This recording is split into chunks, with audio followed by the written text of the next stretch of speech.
নম্বর নবীজি বললেন গান বাজনা বেড়ে যাবে, মিউজিক এটাকে হালাল করে নেবে। এখন দেখছি গজলের সঙ্গে মিউজিক, দেখেন নাই? এই দেখেছেন না? দেখেন নাই? গজল হচ্ছে পিছনে একটা সাউন্ড জানাচ্ছে, ব্যাকগ্রাউন্ড সাউন্ডটা গজলের সঙ্গে দেখি মিউজিক। আরে কোরআনের আয়াত তেলাওয়াত করছে, তার পিছনে ব্যাকগ্রাউন্ড সাউন্ড দিয়েছে মিউজিক। ছেলেরা মনে করছে এটা হালাল মিউজিক। কি মিউজিক বলো? হালাল মিউজিক। আর এই গানটাকে হালাল বানানোর জন্য সৌদির জমিনে, মদিনার জমিনে প্রথমে সিনেমা হল খুলেছে। এটা শুনেছেন কেউ? আমি বানিয়ে বলছি, যদি একটা ভুল বলি সঙ্গে সঙ্গে আমার সংশোধন করে দেবেন যে আব্দুল্লাহ জুবায়ের আপনি ভুল বলে গেলেন। প্রত্যেকটা তত্ত্ব প্রমাণ নিয়ে আপনার সামনে চোখে আঙ্গুল দিয়ে দেখিয়ে দিচ্ছে নবীর হাদিস আর সমাজ কতটা মিলে গেছে। মদিনার মতো জায়গায় সিনেমা হল, আপনি কোথায় বাস করবেন? আপনি কিভাবে ইসলামকে, ঈমানকে রক্ষা করবেন বলেন? আজকের ইহুদি খ্রিস্টানদের চক্রান্ত তো এটাই। তারা মুসলমানদের শূকরের মাংস খাওয়াতে, জোরে বলেন, পারবে? পারবে না। তারা মুসলমানদেরকে ডাইরেক্ট জেনা ব্যভিচার করাতে পারবে না। তারা মুসলমানদের মাথা থেকে টুপি খুলতে পারবে না। ইহুদি খ্রিস্টানরা মুসলমানদের দাড়ি হাত দিয়ে চাঁচতে পারবে না। ইহুদি খ্রিস্টান মুশরিকরা মুসলমানদের মসজিদগুলি ভাঙতে সহজে ডাইরেক্ট পারবে না। মাদ্রাসা বন্ধ করতে পারবে না। কিন্তু এমন কিছু জিনিস আপনার মধ্যে ঢুকিয়ে দেবে, ও সব থাকবে কিন্তু ভিতরে কোনো মালই থাকবে না। ঈমান না থাকলে তার কি দাম আছে আপনি বলেন? যদি কারোর ঈমান না থাকে কোনো দাম আছে? ঈমান যখন চলে গেল তখন আল্লাহর কাছে তার 4 পয়সা দাম নাই। দাম তো আল্লাহর কাছে ঈমানদারদের। জোরে বলুন না সুবহানাল্লাহ। কারণ আল্লাহ পাক ওয়াদা করেছেন ঈমানদারদের বিজয়ী করবেন। ওয়ালা তাহিনু ওয়ালা তাহজানু ওয়া আনতুমুল আলাউনা ইন কুনতুম মুমিনিন। চতুর্থ পারা 6 নম্বর পৃষ্ঠা 9 নম্বর লাইনের 139 নম্বর আয়াত সূরা আল ইমরানে আমার আল্লাহ পাক শুনিয়ে দিচ্ছে, বান্দা তুমি ভেঙে পড়ো না, তুমি নিরাশ হয়ো না, তুমি চিন্তিত হয়ো না, তুমি টেনশন করো না। যখন তুমি মুমিন হবে, যখন তুমি পরিপূর্ণ আমি আল্লাহ আমার উপরে বিশ্বাস করবে, তখন বিজয়ীটা জয়ী আমি আল্লাহ বিশ্বে তোমাকে করে দেব। জোরে বলুন সুবহানাল্লাহ। সেই মুমিন আমাদেরকে হতে হবে। কিন্তু ইহুদি খ্রিস্টানরা কখনো চায় না মুসলমানরা ঈমানটা বাঁচাক, খ্রিস্টানরা ঈমানদার হবে। এটা মুসলমানরা ঈমানদার থাকবে, এটা ইহুদি খ্রিস্টানরা কখনো চায় না। তাই মুসলমান সমাজে মোবাইলের মধ্যে গান, মসজিদে সেখানে গিয়ে দেখবেন নামাজের মধ্যে গান এমন সিস্টেম করে দিয়েছে, চলছে। বিয়ে বাড়িতেও গান চালিয়ে দেওয়ার ব্যবস্থা করে দেওয়া হয়েছে। আপনার ফোনে একজন ফোন করবে, ফোনে কালার টোন গান রেখে দিয়ে অন্য একজন সে আপনার গান শুনতে ব্যস্ত হয়ে পড়েছে। একটা গজল শুনবেন, সেখানে মিউজিক লাগিয়ে দিয়েছে। নবী বললেন কিয়ামতের পূর্বে গান বাজনার ব্যাপকতা বেড়ে যাবে, এত বেশি গান বাজনা হবে মানুষ গান বাজনা থেকে মুক্ত থাকতে পারবে না। যেখানে যাবেন মিউজিক, যেখানে যাবেন গান। বাঁচবেন কিভাবে? বাঁচার উপায় হচ্ছে সমাজ থেকে নিজেকে সেফ সাইডে রাখা। এই সমাজে সবার সঙ্গে যদি মিশে চলেন, মদ করে সঙ্গে, সুদ করে সঙ্গে, ঘুষ করে সঙ্গে, বেনামাজির সঙ্গে, মাতালের সঙ্গে, সবার সঙ্গে যদি বন্ধুত্ব রাখতে গেছেন, ঈমান শেষ। এজন্য যারা হাক্কানি পীর, হাক্কানি ওলি হয়, খাঁটি তাকওয়াপন্থী লোক হয় ভাই, তারা কখনো সব বাড়িতে খাওয়া দাওয়া করে না। কিন্তু আমাদের যদি দাওয়াত করা হয় বাদ দেবো, তাই চল যা হয় হোক খেয়ে আসি। এই যে সব বাড়িতে খেলেন, সব জায়গায় দাওয়াত নিলেন, সবার সাথে মিলে ঝিলে চললেন, তখন বুঝতে হবে আপনার ঈমানের কোনো একটা ঘাটতি রয়ে গেছে। আচ্ছা, আমার কথা কি আপনাদের বোঝাতে পারছি? বললে হুজুর সবার সঙ্গে চলা যাবে না, সবার সঙ্গে মেশা যাবে না, সবার বাড়িতে খাওয়া যাবে না, আপনি বললেন কিভাবে? আমি আপনাকে খাতা কলমে দেখিয়ে দিচ্ছি। নবী বললেন কিয়ামতের পূর্বে যখন এই রকম যুগ চলে আসবে, শুধু পাপ আর পাপ, শুধু ফিতনা আর ফিতনা, মদ, জুয়া, গাঁজা আর বিভিন্ন রকম হারাম অনুষ্ঠান চলছে, তখন তোমার উপরে একটা দায়িত্ব আছে। দায়িত্বটা কার উপরে? তোমার উপরে কি দায়িত্ব? হাদিস, মান রাআ মিনকুম মুনকারা ফালিয়ুগাইর বিয়াদিহি ফাইল্লাম ইয়াস্তাতি ফাবিলিসানিহি ফাইল্লাম ইয়াস্তাতি ফাবিকলবিহি যালিকা আদআফুল ঈমান।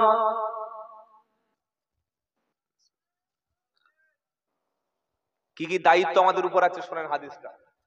নবী বললেন, তোমার চোখের সামনে শরীয়ত বিরোধী যখন কোনো কাজ হবে, তোমার সমাজে যখন আল্লাহ এবং রসুলের বিরোধী কোনো কাজ হবে, তোমার চোখের সামনে যখন তুমি কোনো অন্যায়টা দেখতে পাবে, যদি তোমার চোখের সামনে অন্যায় হচ্ছে ধরা পড়ে, সাথে সাথে তুমি ক্ষমতা ব্যবহার করে সেটাকে বন্ধ করো।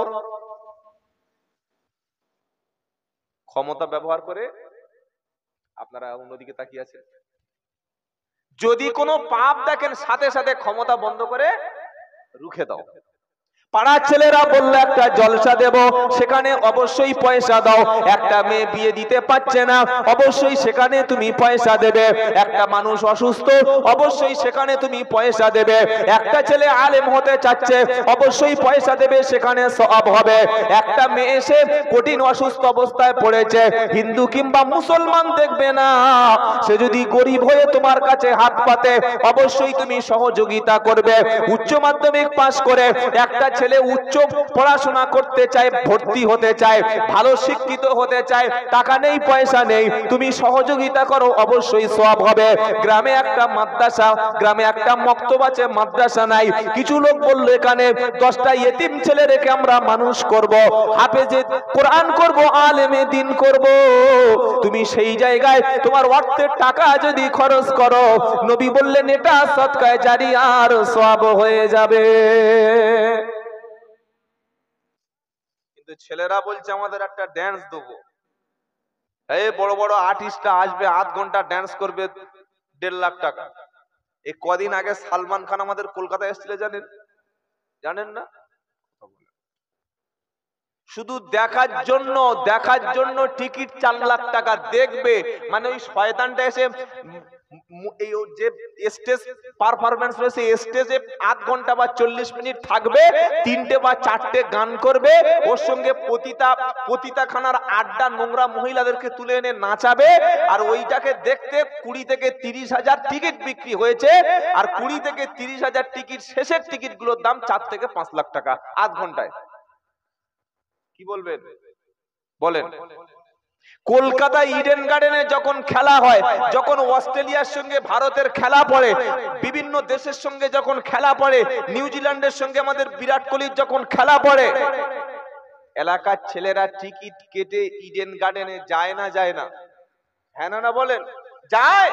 একটা টিকিটের দাম 10 টাকা না 700, 800, 1500, 2000 টাকা। এখান থেকে শুধু টিকিট কেটে যায় না, ওই একটা আলাদা স্করপিও সুমো ভাড়া করে রাখে। আর এই মুসলমান জুমার দিন যখন মসজিদে যাবে, ওর সামনে যখন মসজিদের বাক্সটা আনবে, মুখ তখন এমন নিচু করে নেবে যেন পুরো একদম বাটফুলো হয়ে গেছে। কি বুঝলেন? করোনায় যেন ওর ঘাড়ে একদম এরকম হয়ে বসে আছে। আপনাদের কথা বলছি না, আমাদের বারাইপুর এখানকার লোক সব দিয়ে দিয়ে, কারো পকেটে আর কিচ্ছু নেই। কি আছে কারো পকেটে? কি সব দেওয়া হয়ে গেছে। এই বাবাজিরা, সোনালালেরা, তোমার টাকা গেল ইডেন গার্ডেনে ফাসেকদেরকে দেখবে বলে, আর মসজিদের জুমার দিন টাকা পকেট থেকে বার হলো না। আল্লাহ দেখতে পান না? আল্লাহ বলে একজন তো আছে, ভালো কাজে অর্থ ব্যয় করো, সওয়াব হবে, আর ভালো কাজের সহযোগিতা করলে সমান পরিমাণ সওয়াব হবে। সুবহানাল্লাহ বলবেন না? মাইয়াশফা শাফাআতান হাসানাতান ইয়াকুল্লাহু নাসীবুম মিনহা। 5 পারা 10 পৃষ্ঠা 10 নম্বর লাইনে সূরা নিসার আয়াত আল্লাহ পাক শুনিয়ে দিচ্ছে, কেউ যদি ভালো কাজের জন্য, কল্যাণ কাজের জন্য একটু সুপারিশ করে, একটা লোক ভালো কাজ করছে, আপনি কাজটা করতে পারছেন না, একটু সহযোগিতা করলেন, একটু তাকে সময় দিলেন, একটু সাপোর্ট তাকে করলেন, একটু শ্রম দিলেন, একটু সময় দিলেন, বুদ্ধি দিলেন, অর্থ দিয়ে সহযোগিতা করলে সমপরিমাণ নেকি পাওয়া যাবে। জোরে বলুন না। একটা লোক মসজিদ করেছে, আপনার মনের মধ্যে চাইছে আল্লাহ আপনি যদি আমাকে টাকা দিতেন এই রকম সুন্দর মসজিদ একটা করতে পারতাম। আপনার মনে মনে যে ইরাদা, যে ইচ্ছাটা হয়েছে, আল্লাহ তাআলা এর সমপরিমাণ সওয়াব তিনি দিয়ে দেবেন। তিনি হলেন আল্লাহ।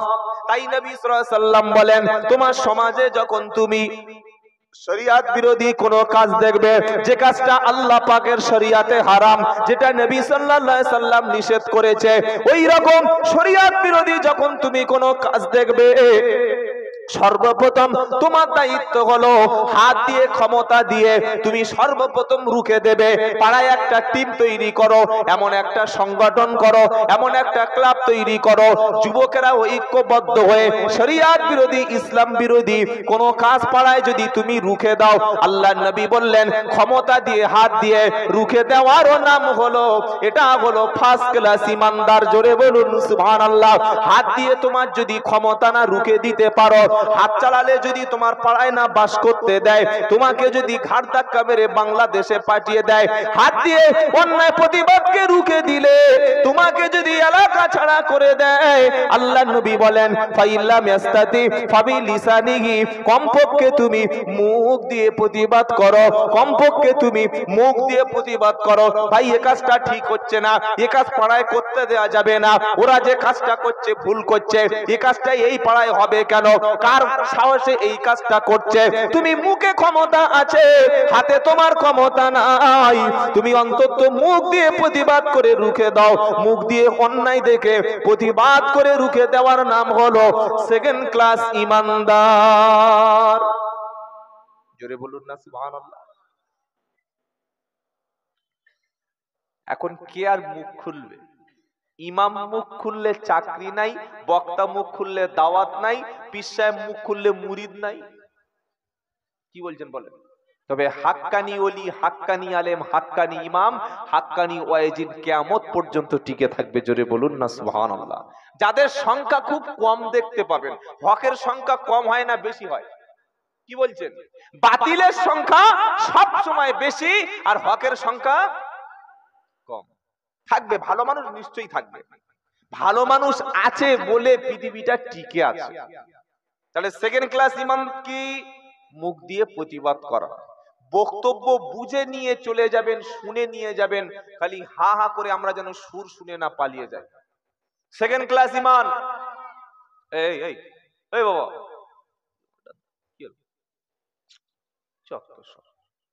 তিন নম্বর ইমান কি? নবী বললেন ফাইল্লাম ইয়াস্তাতি ফাবিকলবিহি, থার্ড ক্লাস ইমান হলো অন্তর থেকে ঘৃণা করা। এই যে একটু আগে বলেছি মনে আছে যে সবার সঙ্গে চলা যাবে না, সবার সঙ্গে ওঠা বসা যাবে না, সবার বাড়িতে খাওয়া যাবে না, সবার বাড়িতে চা খাওয়া যাবে না, সবার সঙ্গে দেখা করা যাবে না। কেন? নবী বললেন তুমি যদি হাত চালালে শত্রু বেড়ে যায়, মুখ চালানোর মতো যদি তোমার হিম্মত না থাকে, কমপক্ষে অন্তর থেকে তুমি ঘৃণা করে দূরত্ব তৈরি করো। অন্তর থেকে ঘৃণা করে দূরত্ব তৈরি করার নাম হলো দুর্বল ঈমান। হাদিসে এসেছে আল্লাহর নবী বলেন যে অন্যায় দেখলো, শরীয়ত বিরোধী কাজ দেখলো, আল্লাহ বিরোধী কাজ দেখলো, রসুল বিরোধী কাজ দেখলো, হাতও চালাতে পারলো না, মুখ খুলতে পারলো না, কমপক্ষে অন্তর থেকে ঘৃণা করতে পারলো না, নবী বললেন সেই ব্যক্তির অন্তরে সরিষা পরিমাণ ঈমান আর নাই। এই ছেলে কটা সামনে বসে, কারা বলতো? এখানে লোক বসে সামনে বসে আছে, কেন গোসল করবে নাকি রাত্রিবেলা? এই বাবা, সব জায়গায় কিছু গোভূত থাকে। এখানে মুরব্বীরা বসে আছে, মাল ঠেলে উঠেছে সানের উপরে, গোসল করে রাত্রিবেলা। কি বলবো? আইবুড়ো এখন আর পালান, ওদের পালানোর দরকার নাই। এখন পালাচ্ছে বেশিরভাগ বাড়ির বউরা। দু ছেলের মা, তিন ছেলের মা চলে গেছে। সকালবেলা দেখে মসজিদে এসে কাঁদছে ফজর পরে, হুজুর দোয়া করুন। কি দোয়া? আমার বউটা যাতে চলে আসে। ভাই দোয়া করতে বললে বউ চলে আসবে? সেটা আমরা ধরে দোয়া করে দিই। বউটা গেল কেন? আর কি বলবো, আমি ঘরে ছিলাম না, কাজে থাকতাম, সময় দিতাম না, ব্যাস খাওয়া। কোন যুগ চলে এলো আপনি বলুন? আমার বারাইপুরে আছে এরকম খবর আছে, তিন ছেলের মা তিনটে ছানা বাচ্চা ফেলে রেখে পালিয়ে গেল। তিন ছেলের মা। আপনি কাল সকালে চলুন, আমি বারাইপুরে আপনাকে দেখি, আমার বাড়ির পাশেই আপনাকে বলছি।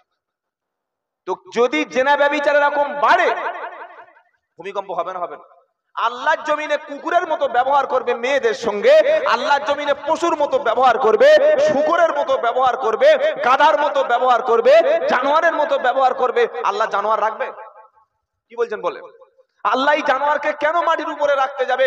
যে জানোয়ার বিয়ে ছাড়া অন্য বউকে নিয়ে রাত্রে কাটায়, যে জানোয়ার বাড়িতে বিবি রেখে অন্য নারীর সঙ্গে গিয়ে হোটেলে নোংরামি করে, যে জানোয়ার বিয়ের আগে 14ই ফেব্রুয়ারি ভালোবাসার নাম করে পার্কে গিয়ে মেয়েদের সঙ্গে নোংরামি করে, এই জানোয়ারের আল্লাহ রাখার কোনো প্রয়োজন আছে? হ্যাঁ না বলেন? আল্লাহ পাক আমাদের ছেলে মেয়েদের ঈমান আমল হেফাজত করুক, সকলে জোরে বলুন আমিন। এই জেনার হাত থেকে বাঁচানোর একটাই রাস্তা, যত তাড়াতাড়ি ছেলে মেয়েকে বিয়ে দিয়ে দিন। সাবালক হয়ে গেছে, বিয়ে দিয়ে দিন। আমার ছেলে কাজ করে না, মেয়ে এখনো ভালো, কাজ করার সেদিন আর নেই।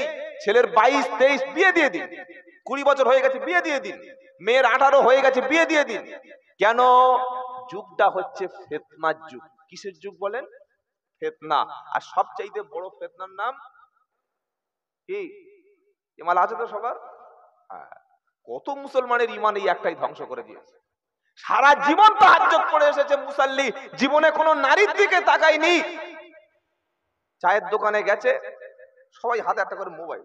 চাচা বলছে কি রে? ভাইপো বলছে ওটা মোবাইল। বলে কি হয় দেখি। নেটটা চালিয়ে দিয়েছে, দেখছে একটা 18 বছরের উলঙ্গ মেয়ে ট্যাং ট্যাং ট্যাং ট্যাং ট্যাং ট্যাং করে একদম লুঙ্গি ডান্স শুরু করে দেয়। চাচা মনে করছে এমন একটা বাড়িতে রাখলে তো হয়। কি কিনেছে? ধান বিক্রি করার টাকা, আর চাচির লক্ষ্মীর ভান্ডারের টাকা দিয়ে রিচার্জ করে, দুজনে বসে বসে ড্যান্স দেখে। ইমান আছে তো? বসিরহাট আল্লামা রুহুল আমিন রাহমাতুল্লাহ আলাইহির ফতোয়ার কিতাবে লেখা আছে, কোন ব্যক্তি যদি গান শুনে, বাজনা শুনে, হারাম কোন বস্তু শুনে যদি বাহা দেয়, হাততালি যদি দেয়, সেটাকে স্বাগতম যদি জানায়, সেটাকে যদি ধন্যবাদ জানায়, গান শুনে ড্যান্স দেখে যদি বলে দারুণ হয়েছে। গান শুনে, ভালো করে শুনে রাখো কিভাবে মোবাইল ঈমান নষ্ট করছে আপনাকে বলছি। গান শোনার পরে কোন মুসলমান যদি বলে নায়িকাটা দারুণ নেচেছে, নায়িকার কোমর দোলানোটা আমার খুব পছন্দ হয়েছে, নায়কের নাচটা খুব ভালো লেগেছে, উমুকের গায়কের গানটা খুব সুন্দর আমার লেগেছে, উমুকের মিউজিকটা খুব সুন্দর লেগেছে, এটা বলার সাথে সাথে এটা বলা মানে হলো গান শোনা হলো হারাম, ড্যান্স করা হলো হারাম, নাচ হলো হারাম। হারাম মানে আল্লাহ যেটা নিষেধ করেছে তার নাম হলো হারাম। এই হারাম বস্তুকে আপনি ধন্যবাদ জানাচ্ছেন, স্বাগতম জানাচ্ছেন, অন্তর দিয়ে ভালোবাসছেন, তার মানে আল্লাহ বলছে করো না, বান্দা বলছে আল্লাহ এটা খুব ভালো লাগছে। ঈমান থাকবে তো? ফতোয়ায়ে আমিনিয়া পরিষ্কার লেখা আছে, গান বাজনা ড্যান্স এ সমস্ত হারাম বস্তু শুনে হাততালি দিলে, স্বাগতম জানালে, এটাকে ভালো লাগছে বলে স্বীকার করে নিলে, অন্তর থেকে খুশি হলে ওরার ঈমান। বিয়ের দিন এখন কিছু মুসলমানের বাড়িতে বড় বড় বক্স আসে না?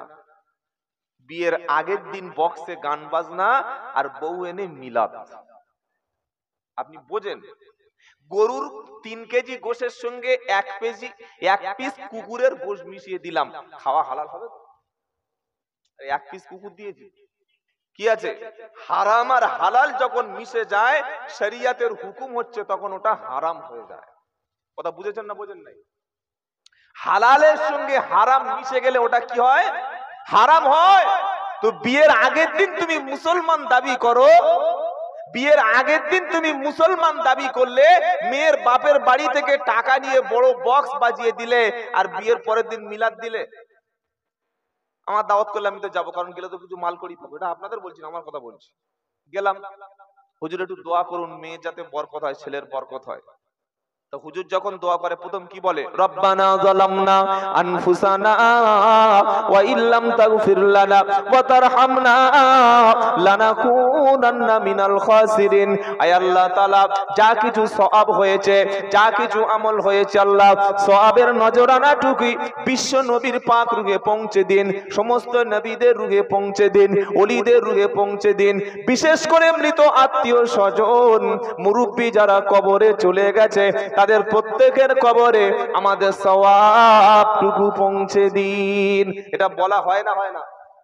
তো আগের যে ড্যান্সের গোনা আর দুটো মিলাদের গোনা, দুটো নেকি আর দুটো গোনা একসাথে কবরে ঢুকছে না ভাই? ঢুকছে না? ঢুকছে না? আপনাদের বললে অসুবিধা হচ্ছে না তো? অসুবিধা হলে আর কি হবে, যখন এসে একবার পড়েছি আমি, লোকটা মোটেই সুবিধার নয়। আর আল্লাহ রহমতে যে জলসায় একবার যাই ওই আমার শেষ রাস্তা। তো একবার যখন যাব, দ্বিতীয়বার যখন আসবো না বা আনবেও না আমি জানি ভালো করে, একবার বলে দিয়ে যাই। সেজন্য যদি মিলাদ দেন তো বাড়িতে মিলাদ দিন, দোয়ার অনুষ্ঠান করুন। আর যদি বলি না জোগা খিচুড়ি করব না, তাহলে শুধু যদি গান শোনার ইচ্ছা থাকে, যদি বেঈমান হওয়ার ইচ্ছা থাকে, কাফের হয়ে যদি কবরে যাওয়ার ইচ্ছা থাকে, ছেলে আর মেয়েটাকে যদি জাহান্নামে রাস্তায় ফেলে দেওয়ার ইচ্ছা থাকে, তাই দিন। মৌলবীরা জ্বালাবেন না। ইমাম সাহেব রাত্রেবেলা প্রতিবাদ করছে, পরের জুমায় মিটিং ডেকে বলছে, আমি পয়সাওয়ালা লোক, আমার বাড়িতে কলকাতার বন্ধু বান্ধবরা আসবে, বালিগঞ্জের কটা অমুসলিম বন্ধু আসবে, খ্রিস্টান পাড়া থেকে কটা বন্ধু আসবে, একটু গান বাজনা না হলে মানায়? আমার পয়সার অভাব আছে, মৌলবী বাজাতে আর কে চালাও, এ মৌলবী ইমামতি থাকবে না। বলি না, বলি না?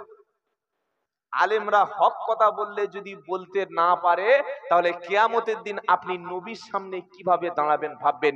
এই সমাজটা এইভাবে শেষ করে দেওয়া হচ্ছে ভাই। আল্লাহ আমাদের সন্তানদের প্রত্যেককে হেফাজত করুন, সকলে জোরে বলুন আমিন। কিয়ামতের 1 নম্বর আলামত, জেনা ব্যভিচারকে এভেলেবেল করে দেওয়া হবে। শালিকে মানুষ মনে করে হালাল, নিজের ভাবির সঙ্গে ইয়ারকি ঠাট্টা মনে করাকে হালাল মনে করে। নিজের মেয়েকে বিয়ে দেওয়ার পরে অধিকাংশ শাশুড়ি, অধিকাংশ ব্যক্তি নিজের মেয়েটাকে, শালিটাকে দুলাভাই অর্থাৎ জামাইয়ের সঙ্গে ছেড়ে দিচ্ছে জলসায়, হাত ধরে ঘুরছে, কোনো প্রতিবাদ করে না, মনে করছে এটা নিজের ছোট বোনের মতো। অথচ শরীয়তের আপত্তি এই জায়গায়, দেওরের জন্য ফিতনা হচ্ছে ভাবি, আর শালার জন্য, বোনাইয়ের জন্য, নতুন জামাইয়ের জন্য ফিতনা হচ্ছে। বলো যেটা আপনার কথা, নবীর কথা। আল্লাহ নবী সাল্লাল্লাহু আলাইহি সাল্লাম বললেন, ইয়াকুম আদ-দুখুল আলান নিসা, হে পুরুষরা, হে পুরুষেরা, তোমরা ওই বাড়ি থেকে দূরে থাকো, যে বাড়িতে তার স্বামী নাই সেই বাড়িতে প্রবেশ করো না, সেই বাড়িতে যাওয়া থেকে তোমরা বিরত থাকো। আল্লাহ নবী সাল্লাল্লাহু আলাইহি সাল্লামকে জিজ্ঞাসা করা হলো, হে আল্লাহর নবী, আরাআইতুল হামু, দেওর সম্পর্কে কি বলবেন? দেওর তো ভাবির সঙ্গে একই সঙ্গে থাকে, মাঝে মাঝে ঠাট্টা বিদ্রুপ করে, একসঙ্গে খায়, একই সঙ্গে একই রুমে বাস করে, দুজনে একই সঙ্গে মাঝে মাঝে একই পুকুরে গোসল করে। ভাবি সম্পর্কে আপনি কি বলবেন বলেন? 1400 বছর আগে মুহাম্মদ সাল্লাল্লাহু আলাইহি ওয়াসাল্লাম রেড সিগন্যাল দিয়ে গেছে। নবী বললেন, ফাকালা হামুল মাউত, ভাবি তো মৃত্যু, দেওর তো মৃত্যু সমতুল্য, দেওর তো মৃত্যু সমতুল্য। দেওর আর ভাবির সম্পর্কটা পৃথিবীর সবচাইতে দূরত্ব সম্পর্ক হবে। নতুন জামাই আর শালীর সম্পর্কটা সবচাইতে দূরত্ব হবে। তবে সমাজের ইজ্জতটাকে বাঁচানো যাবে। জলসার 1 মাস আগে নতুন বোনাই ফোন করছে, মুস্কান আসবি? এ রেহানা আসবি? আমার বাড়িতে জলসা আসবি? আমি তোর বাইক করে তুলে আনবো। ভালোবাসা দেখছেন কার বলে? অথচ এই হারামখোরকে খবর নিয়ে দেখো, নিজের বোন বিয়ে হয়েছে 10 বছর, বোনের কাছে জীবনে ফোন করে না। নিজের বোনকে জলসার দিন খবর নেয়নি। নিজের বোনের ভাগনাগুলো, মামার বোনের ছেলে মেয়েগুলো কাঁদছে মামার বাড়ি জলসা। ঝামেলা হটাও। আমরা সেই মুসলমান কি, যে মুসলমান নবীর সাহাবারা ছিল? আপনাদের কষ্ট হচ্ছে না তো বাবা? ক্ষমা করবেন আমাকে। যেটা আনলে বাড়িতে রহমত, সেটা নিজের বোন। আল্লাহ নবী সাল্লাল্লাহু আলাইহি ওয়াসাল্লাম বলেছেন, কেউ যদি রুজিতে বরকত চায়, বেশি দিন বাঁচতে চায়, রুজিতে বরকত চায়, বেশি দিন বাঁচতে চায়, রোড অ্যাক্সিডেন্ট থেকে যদি কেউ বাঁচতে চায়, সে যেন আত্মীয় স্বজন, পাড়া প্রতিবেশী আর নিকট আত্মীয়, তাদের সাথে ভালো ব্যবহারটা করে।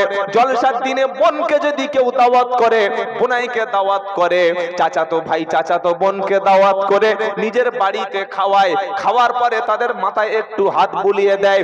বোন যখন বাপের বাড়ি থেকে শ্বশুর বাড়ি চলে যাবে, যাওয়ার সময় দোয়া করতে করতে যাবে।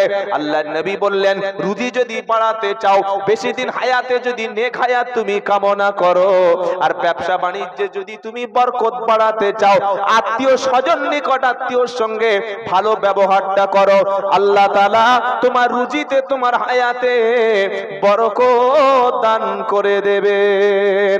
আরো জোরে বলুন সুবহানাল্লাহ। তাহলে একটা জিনিস শিখে নিলাম, কি কাজ করলে আল্লাহ হায়াত বাড়িয়ে দেয়, রুজিতে বরকত দেয়, বিপদ থেকে কমিয়ে দেয়? বেশি বেশি করে প্রতিবেশীকে খাওয়াবেন, বেশি বেশি করে বোনকে দাওয়াত করবেন, বেশি বেশি আত্মীয় স্বজন খালা ফুফু চাচি বেটি এদেরকে আনবেন, দাওয়াত করবেন। এদের কষ্ট হলে একটু আপনি সহযোগিতা করবেন, এরা অসুস্থ হলে একটু খবর নেবেন।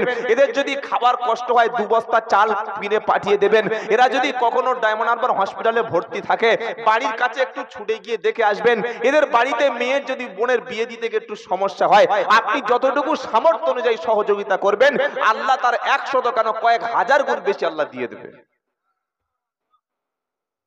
অথচ আমরা আসল জায়গায় অনেকে খবর নিই না। আল্লাহ আমাদেরকে সত্যটা বোঝার তৌফিক দান করুক, সকলে বলুন আমিন। নবী বললেন কিয়ামতের পূর্বে 2 নম্বর হলো মানুষ মদকে হালাল করে খাবে। আচ্ছা, মদ কোনদিন হালাল হয়? বলেন, মদ হালাল করবে কিভাবে?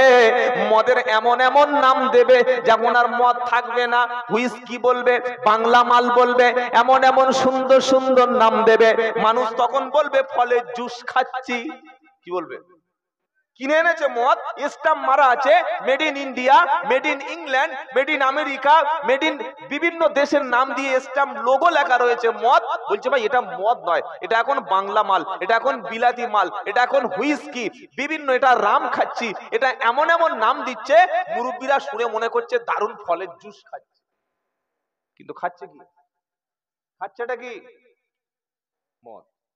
মদটা খাবে হারাম মদ বললে তো লোক বলবে মদ খাচ্ছিস, হালাল নাম দেবে, মানে বৈধ করার জন্য, সমাজের চোখে ধুলো দেওয়ার জন্য নামটা দেবে বৈধ নাম।